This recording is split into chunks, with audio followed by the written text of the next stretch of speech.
کیا ہوا عبد الرحمن، اتنا کھانس کیوں رہے ہو؟ لگتا ہے کورونا وائرس ہو گیا ہے مجھے. پتہ نہیں زندہ بچوں گا بھی یا نہیں. پتہ نہیں کیا ہوگا میرا. ایسا کیوں کہہ رہے ہو تم؟ ایسی باتیں نہیں کرتے ہیں. اور کیا کہوں یار عبداللہ، سنا ہے جس کو بھی کورونا وائرس لگ رہا ہے وہ زندہ نہیں بچ رہا ہے. یہ بہت خطرناک چیز ہے یار. میں تو بہت پریشان ہوں. ارے اس میں پریشان ہونے والی کیا بات ہے؟ اللہ پر یقین رکھو، کچھ نہیں ہوگا. اس اللہ پر جس نے ابراہیم علیہ السلام کے لیے آگ کو ٹھنڈا کر دیا، یعنی آگ جیسی خطرناک چیز ان کا کچھ نہ بگاڑ سکی.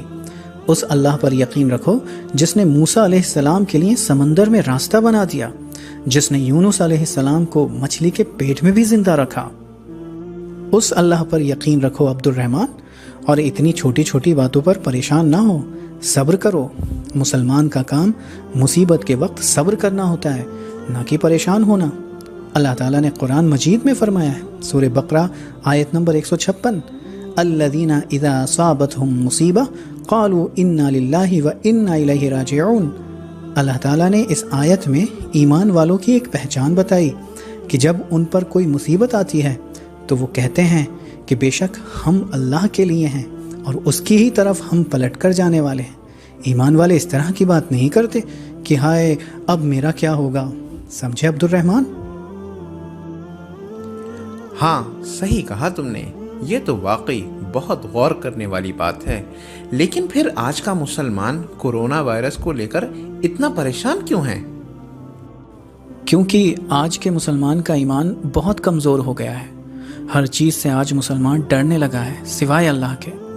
اگر اس بات پر ہمارا ایمان مضبوط ہوتا کہ کوئی بھی چیز اللہ کے حکم کے بغیر ہمیں نقصان نہیں پہنچا سکتی تو ہم اتنا نہیں ڈرتے. ان ینصرکم اللہ فلا غالب لکم، یعنی اگر اللہ تمہاری مدد کرے تو تم پر کوئی بھی چیز غالب نہیں آ سکتی، یعنی تمہیں کوئی بھی چیز نقصان نہیں پہنچا سکتی.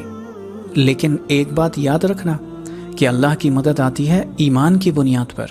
سو ہمیں چاہیے کہ ہم اپنے ایمان کو مضبوط بنائیں، ہر معاملے میں اللہ کے پابند بن جائیں. پھر دیکھنا یہ کورونا وائرس جیسی چھوٹی چھوٹی چیزوں کا ڈر ہمارے دلوں سے کیسے نکل جائے گا. جزاک اللہ خیر عبداللہ. واقعی تم نے بہت اچھی طرح میرے دل سے اس کرونا وائرس کا ڈر نکال دیا.